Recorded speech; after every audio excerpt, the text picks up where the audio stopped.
Hey, welcome to the Nonprofit Architect Podcast. I'm your host, Travis Johnson. Today, we're going to talk about something a little bit different, something you may know about, but I'm going to call it a specific name.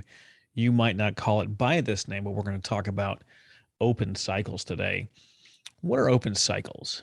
Open cycles can be any relationship that you have, whether it's a friendship or family or an intimate relationship that you have with a person. It can be things you said that you're going to do that you haven't yet done, things you hope to attain, maybe your goals, maybe they're in your business, maybe they're in your nonprofit, just things basically that you need to do on your to-do list somewhere. What can we do about these things? Or why does it even matter? Have you ever seen a computer screen that's got all these different tabs and screens open? Well, what happens to the computer? It starts to slow down, doesn't it?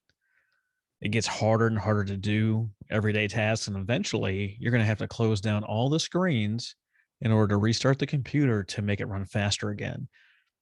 This looks the same in our lives. We've got too many things on our to do list, not enough things on our to don't list, things that we're not going to do anymore. And there's a lot of expectations out there from ourselves, from our families, from our friends, from our bosses, from everything under the sun. And if we haven't said, hey, like, enough is enough, I can't do these things, like, it starts to wear on you. It gets stressful, all of these things.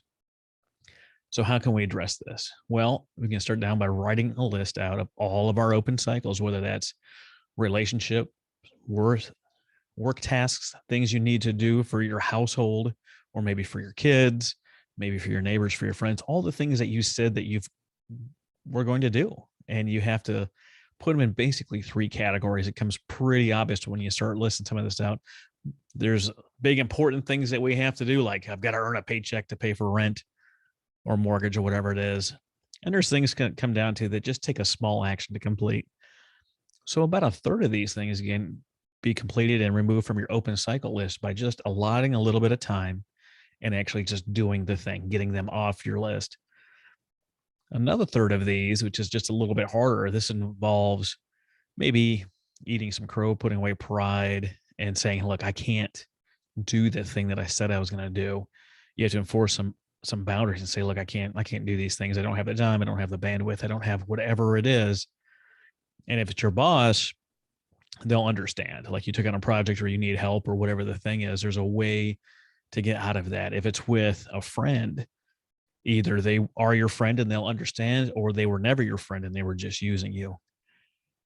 I just said that, and a lot of people listening, like their heart skipped a beat. They stopped and they're like, I have to stand up to my friends, possibly, right? That might be something you have to do. I remember working with a friend of mine and I asked her if she could do something for me. And she initially said yes. And some weeks went by and kind of confronted her in a group. And I said, hey, just tell me with these words. I want you to use these words. Travis, I can't do this thing for you. I thought I could. I thought I had the time. I don't have the time. And it was pretty uncomfortable. I made her say it in public in this group that we were in. And part of me felt a little bad, because you don't want to put your friends on the spot like that. But the even bigger part of me was the fact that she was enforcing her boundaries and the things she could and couldn't do. And she said, hey, Travis, I thought I could do this. I really don't have the time. I'm not going to be able to do it for you. I said, hey, don't worry about it. I'll have someone else handle it. It's not a big deal. Just knowing that she's willing to stand up and say, hey, I can't do this thing, made her feel so much better. Me as the person needing the thing done, the sooner I find that out, the sooner I can either do it myself or get someone else to do it if that's just the way it needs to work out. But waiting only causes extra pain. Now, the last third is going to be much more difficult. These might be major tasks. This might be some forgiveness that a person needs, or maybe even forgiving yourself, depending on the severity or the pain involved in such things. It might be really, really hard to get some of these open cycles, get them closed. Everything that we do is on a cycle. There's a start, some kind of change, and some kind of end. Sometimes it's the seasons of life where people are in your sphere of influence for only a season. But some of these things are going to be really hard to close out. Maybe they're steps on goals, maybe they're to-do lists in your house, whatever it is, that thing that's been like nagging you, it's always on the list every day for the last 4 months. You're not going to do it anyway. Cross it off the list, or hire a contractor, get it done, or just completely ignore it. Take it off the list. Get it out of your head. Let your body reset. Let your mind reset. Let your spirit reset, and get some of these things off your to-do list. Close out these open cycles. Other things that may help you get some of these things done. When I look at work as just a general thing, whether that's nonprofit work, business, podcasting, whatever the thing is, and I find myself doing things on a repetitive basis, I ask myself, what can I delegate? What can I automate? And what can I eliminate? There's things I know that I need to get done. There's some tools out there. Like Zapier has tasks that are called Zaps. There's another program called IFTTT, if this, then that. If the new podcast publishes on the back end, I want it to automatically post to Facebook using this RSS feed. Set that up and let it run. Let us do its automated thing in the background.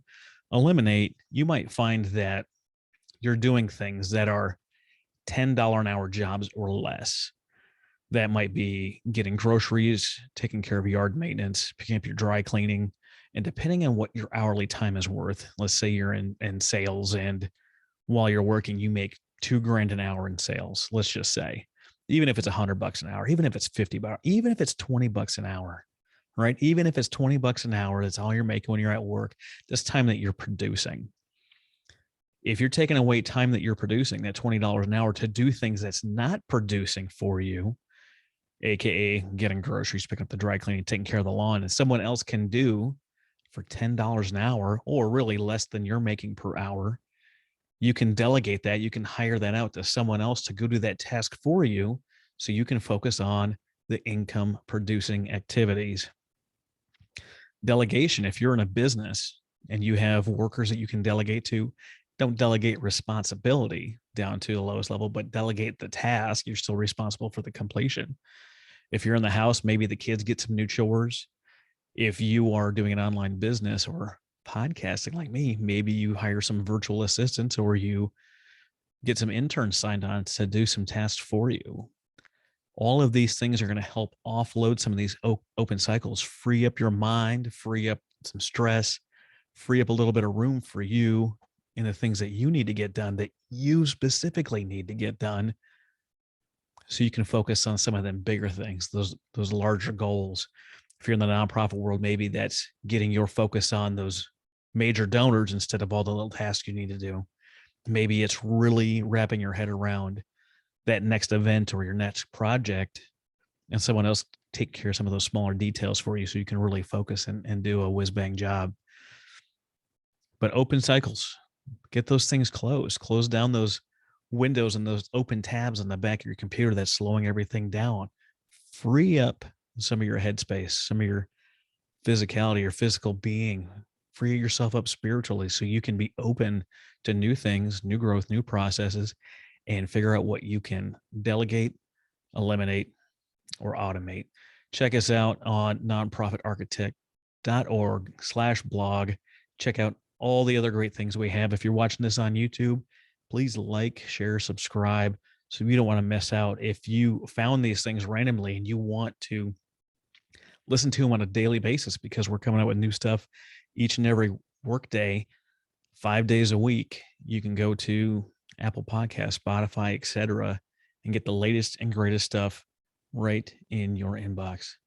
Thanks so much for listening.